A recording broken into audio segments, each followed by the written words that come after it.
प्राप्ति की आस है, तो हरि जन गुण गा। न तरु सुकृत भुंजे भी, जो जन्म जन्म पछता।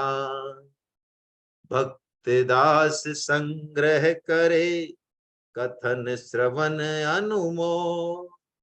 सो प्रभु प्यारो पुत्र जो, बैठे हर की गो।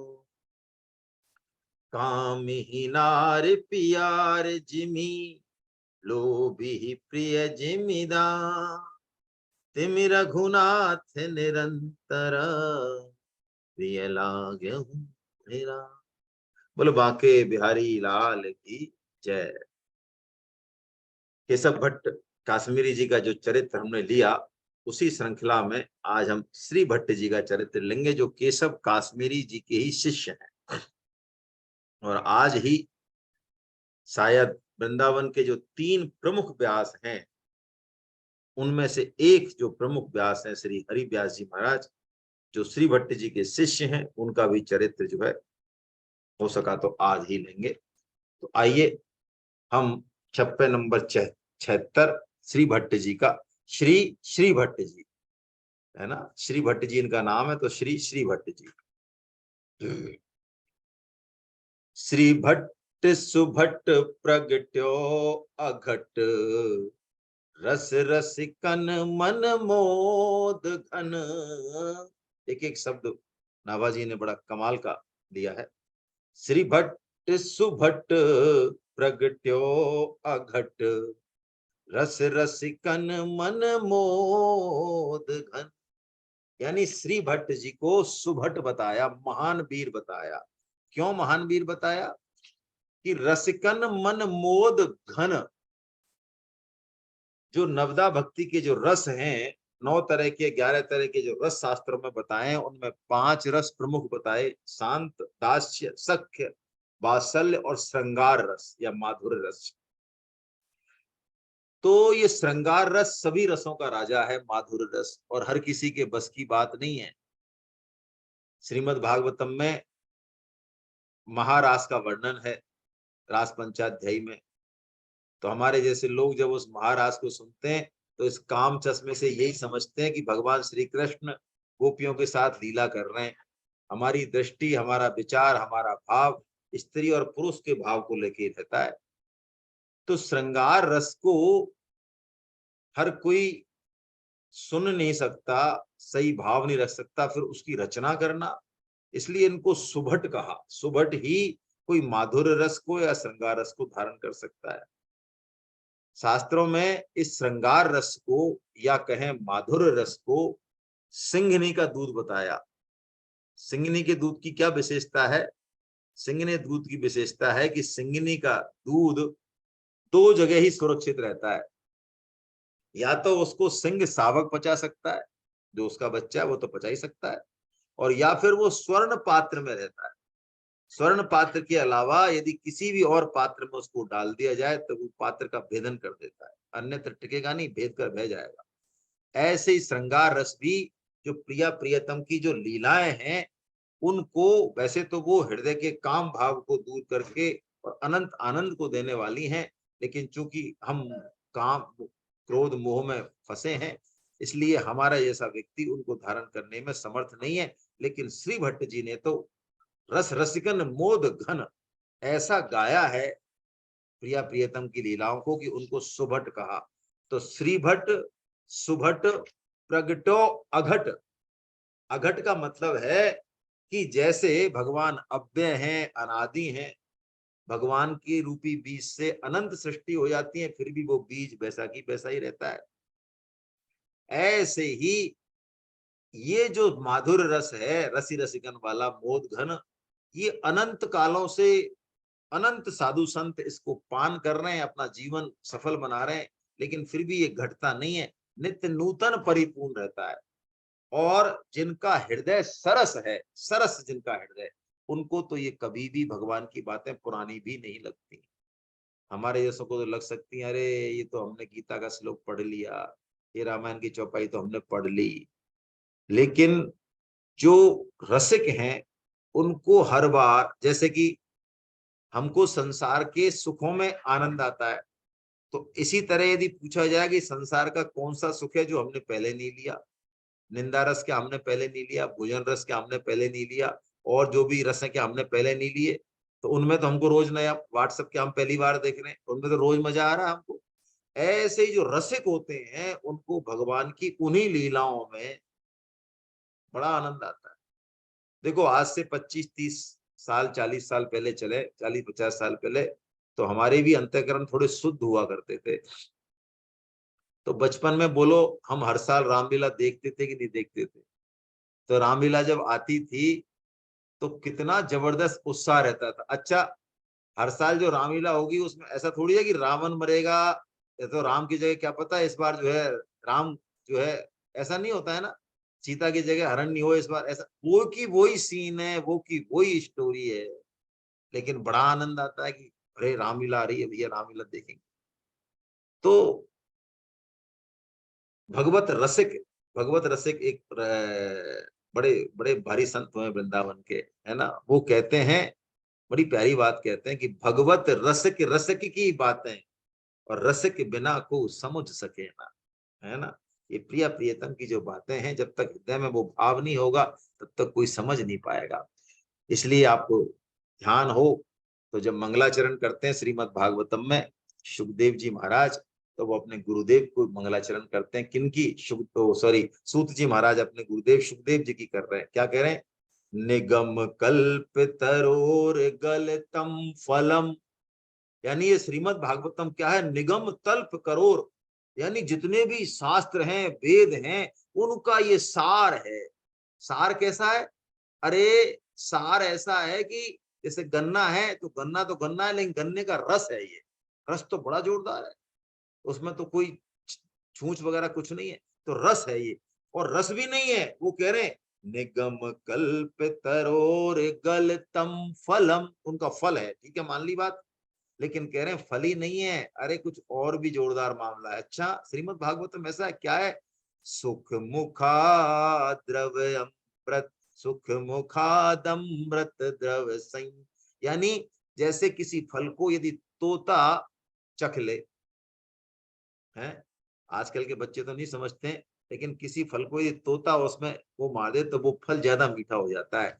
तो वो कहते हैं ये जो भागवतम रूपी जो ये रस है, फल है, इसको हमारे जो गुरुदेव हैं, कौन? सुखदेव जी, सुख यानी तोता, तो उन सुखदेव जी के मुंह से ये जो है गाया गया है, तो ये और भी रसीला हो गया। अरे वाह, क्या बात है?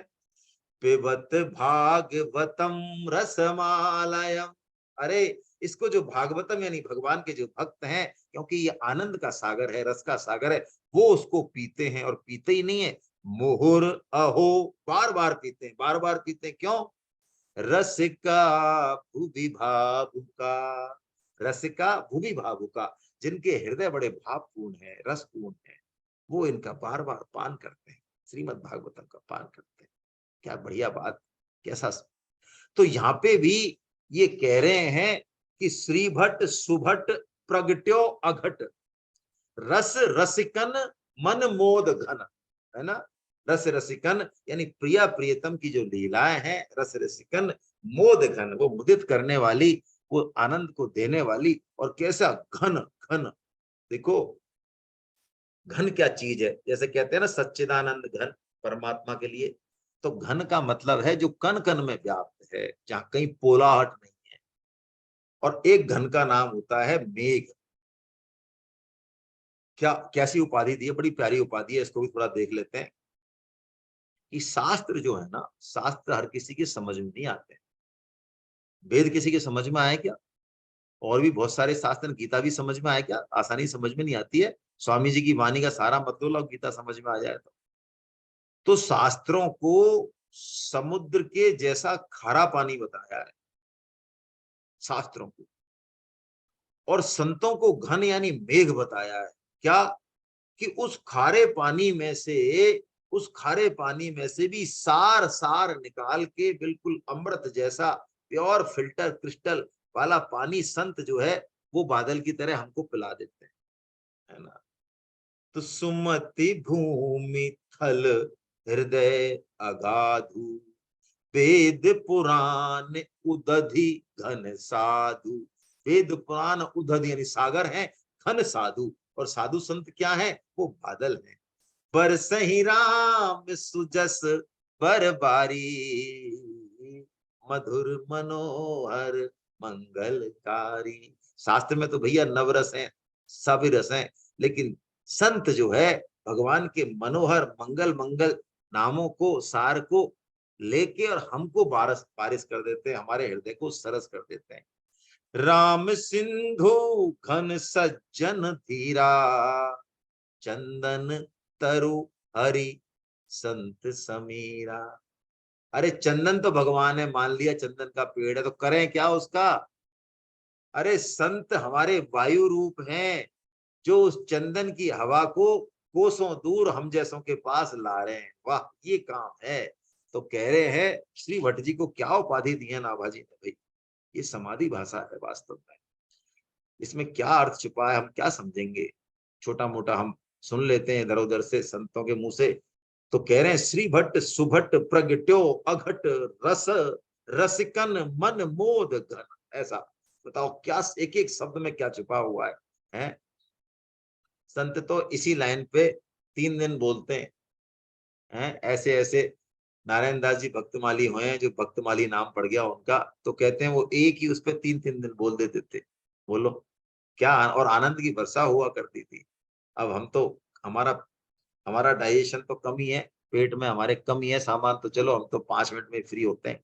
आइए अब आगे क्या कह रहे हैं।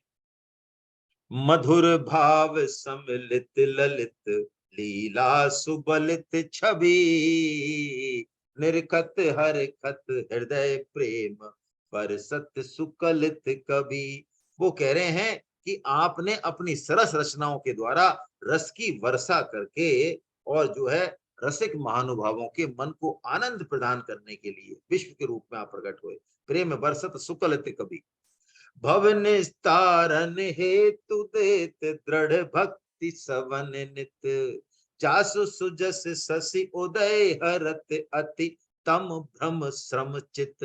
वो कहते हैं कि आपने कैसे कवि हुए कि आपने अत्यंत जीवों को संसार के बंधन से मुक्त करने के लिए एक सरल साधन दे दिया। क्या, भगवान की लीलाओं का वर्णन किया बड़ी उदारता पूर्वक, जिससे हृदय में दृढ़ भक्ति जम जाती है। देखो, कोई ध्यान का अभ्यास करता हो, कोई योग करता हो, कोई तप करता हो, कोई दान कर्म कांड यज्ञ उससे पूछना, कोई अच्छे तरीके से करता हो, हमारी तरह से नहीं, 20-20 30-30 साल बाद भी अंतःकरण शुद्ध नहीं होता।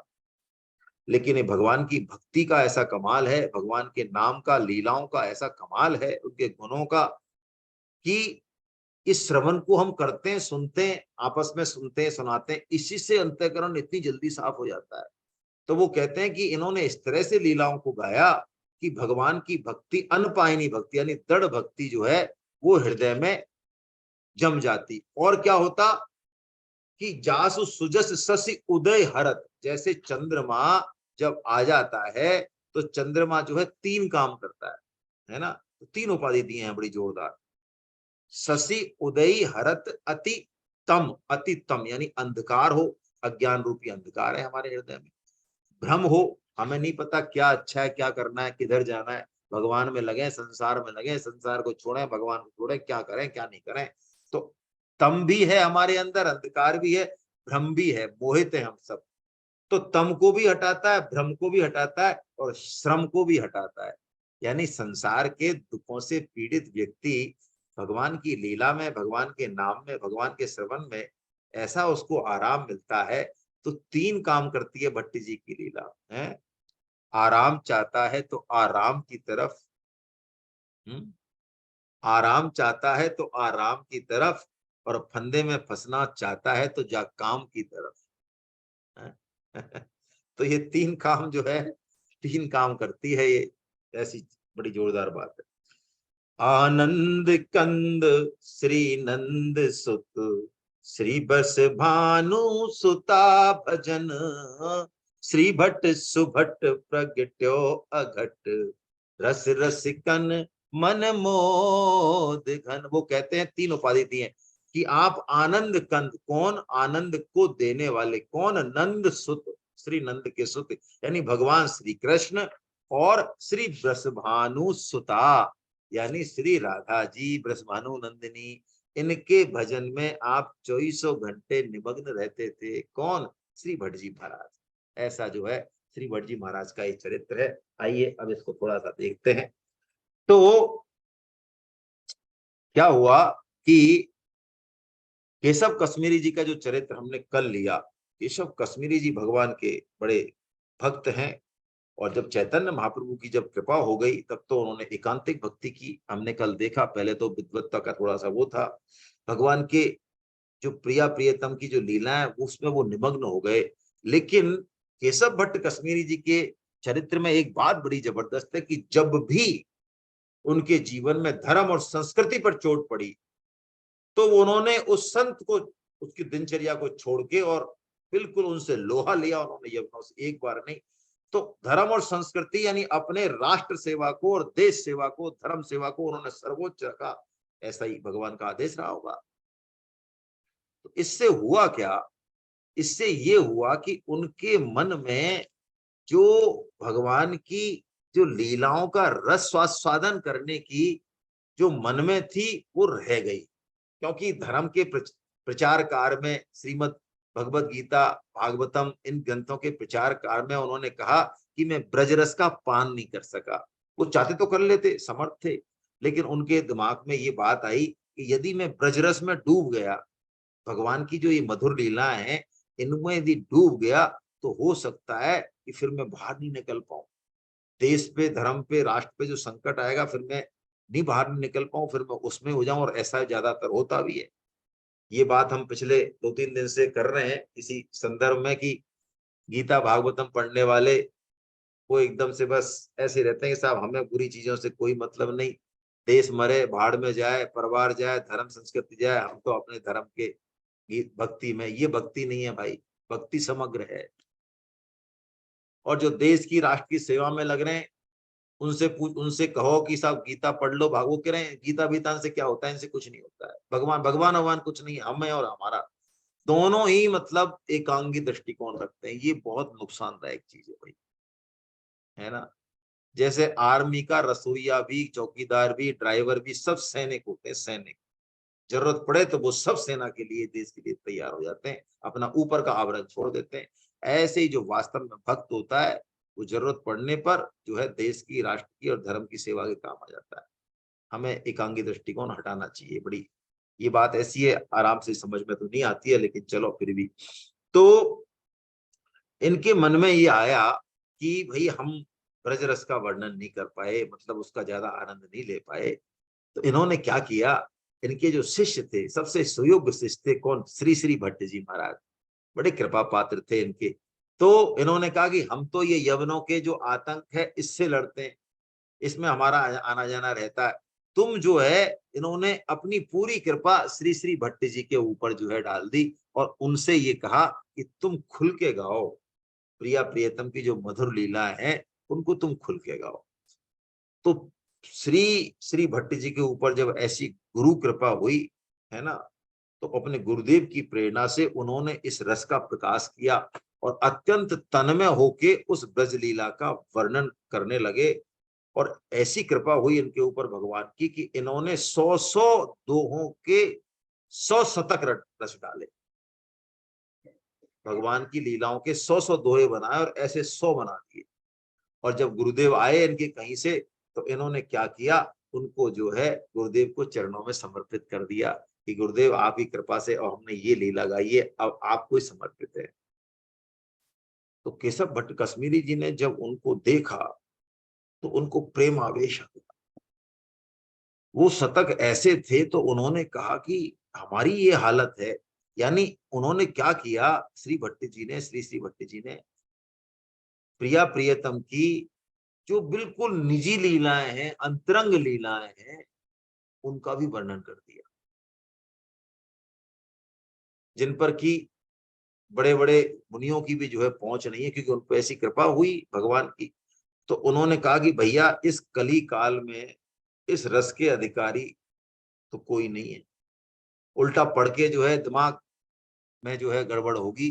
तो उन्होंने क्या किया, उन्होंने ऐसा किया, यमुना मैया के पास गए और यमुना मैया को प्रणाम करके, और वो 100 की 100 किताब जो शतक के पन्ने थे वो की वही उन्होंने यमुना मैया को समर्पित कर दिए कि आप यमुना मैया, आप पटरानी हो भगवान श्री कृष्ण की, आपके ही जो है ये प्रसाद है, तो आप जो चाहो वो प्रसाद रूप में हमें दे दो, और जो नहीं चाहो वो आप जो है ले लो। ऐसी उन्होंने प्रार्थना की। तो बड़ा आश्चर्य हुआ, यमुना जी ने केवल 100 दोहे छोड़े, यानी एक जो है, बाकी 9,000 वो 9,900 हो गए, 100 छोड़े बस। उसी को युगल शतक कहते हैं, श्री युगल शतक, है ना। तो उन्हीं को, वही जो है, ये सब मंत्र तुल्य माने जाते हैं, है ना। सब बड़े जबरदस्त हैं। इसमें से कुछ हम देख लेते हैं, इनके कुछ भजन वगैरह भी देख लेते हैं, है ना। इनके साथ एक विशेष बात ये थी, जो असली बात है वो ये है, वो क्योंकि वो युगल शतक भी एक ही बचा है, लेकिन वो भी बड़ा जबरदस्त है कि इनके मन में जिस दिन जो भाव आता प्रिया प्रियतम के लिए, ठाकुर जी वैसी ही लीला करते। ये एक ऐसी अद्भुत बात है जो हमने कहीं नहीं सुनी। यानी इनके मन में जैसी बात आती कि आज ठाकुर, है ना, ऐसी लीला करें, तो वैसी ही लीला करते। एक बार ऐसा हुआ, जेठ की दोपहरी में इन्होंने एक भजन गाया, इनके मन में स्फुरणा हुई, है ना। हम भी थोड़ा गा लेते हैं, राग तो नहीं है लेकिन गा लेते हैं कि तभी समझ में आएगा। भीजत कब देखो इन नैना, भीजत कब देखो इन नैना, श्यामा जू की सुरंग चूनरी, मोहन को उपरैना, भीजत कब देखो इन नैना, जुगल किशोर कुंज तर ठाड़े, जतन कियो कछु मैना। वो कह रहे हैं, मेरे को तो गुरुदेव की कृपा, मुझे कोई आंख कान नाक पिचकाने नहीं पड़ रहे हैं, मेरे को तो भगवान श्री कृष्ण और राधा जी कुंज के नीचे ठाड़े हुए दिख रहे हैं। उमड़ी घटा चहु दिस ते जय श्री, भट्ट घिर आई जल सेना, भीजत कब देखो इन नैना। जैसे इन्होंने ये पद गाया, तो जेठ की दोपहरी में और पद के पूरा होते हुए आकाश जो है बादलों से घिर गया, और रिमझिम रिमझिम बारिश होने लगी, और उसी कुंज के नीचे जो ये वर्णन कर रहे थे, उसी कुंज से इन्होंने साक्षात श्री युगल किशोर यानी प्रिया प्रियतम को भीजते हुए प्रत्यक्ष दर्शन दिया। प्रत्यक्ष दर्शन इनको हुआ। एक बार क्या हुआ, एक और भी बड़ी प्यारी बात है, अब कृपा से मिल रही है, हम इसके योग्य नहीं है लेकिन है तो मिल रही है, कि एक बार इनको देखो, निकुंज लीला में भी, यदि आप, हालांकि हमारा ये फील्ड नहीं है, निकुंज लीलाएं भी कई तरह की होती हैं। प्रिया प्रियतम की लीला 5 तरह की लीलाएं बताई हैं, उन पर चर्चा तो नहीं करेंगे, लेकिन उनमें सबसे गोपनीय जो है, जिनमें गोपियों का भी प्रवेश नहीं, सिर्फ राधा रानी और श्री कृष्ण की ही लीला है, उसको निभृत निकुंज बोलते हैं। तो एक बार इनके मन में ऐसी आई, श्री श्री भट्ट जी के में, कि हम निभृत निकुंज लीला को देखें।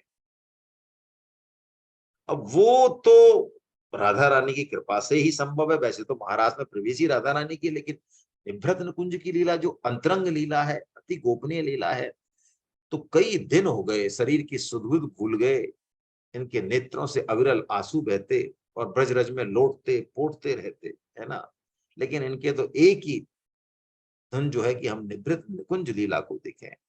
तो राधा जी की कृपा हुई, और इन्होंने उस निभृत निकुंज में ही, जो निभृत निकुंज है उसमें प्रिया जी को और भगवान श्री कृष्ण को प्रत्यक्ष देखा, और जो वहां लीला घट रही थी उस पर इन्होंने एक भजन बनाया, जो आप सब जानते हैं, लेकिन आपको ऐसा संदर्भ पता नहीं होगा इसका, है ना।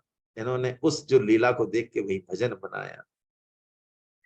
श्री प्यारी जू के चरण पलोटत मोहन, प्यारी जू के चरण पलोटत मोहन, श्याम कमल के दलन लपेटे, श्याम कमल के दलन लपेटे, अरुण कमल दल सोहन, प्यारी झुके चरण पलोटत मोहन, कब हुकुलई लई नैननियावत, कब हुकुलई लई नैन नीलावत, अली धावत जो मोहन। भगवान श्री कृष्ण राधा जी के चरणों का जो है स्पर्श करके चरण दबा रहे। बोली क्या लीला है ये, है जय श्री भट्ट छवि ली राधे हो तो जगे ते छोआना, है ना। ऐसी लीला का इन्होंने दर्शन किया। ऐसे ही इनके और जो पद है वो बहुत जबरदस्त जो है, उनमें प्रिया प्रियतम के जो है रस है। एक एक पद और इनका गा लेते हैं बस, कि मदन गोपाल शरण तेरी आय, मदन गोपाल शरण तेरी आय, चरण कमल की सेवा दीजे, चेरो करी राखो घर जाय, धन धन मात पिता सुत बंधु, धन जननी जिन गोद खिलायो, धन धन चरण चलत तीरथ को, धन गुरु जिन हरि नाम सुनायो, जे नर विमुख भय गोविंद सो, जन्म अनेक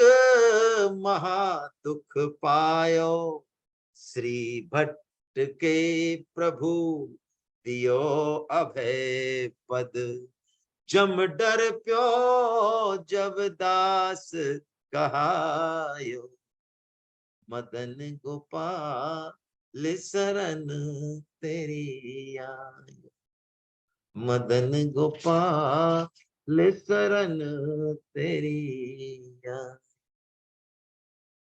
ये कहते हैं हे प्रभु, हमें आपका संग मिले, आपकी संगति मिले, आपकी स्मृति रहे, चाहे हमको घोर नरक में पास दे दे।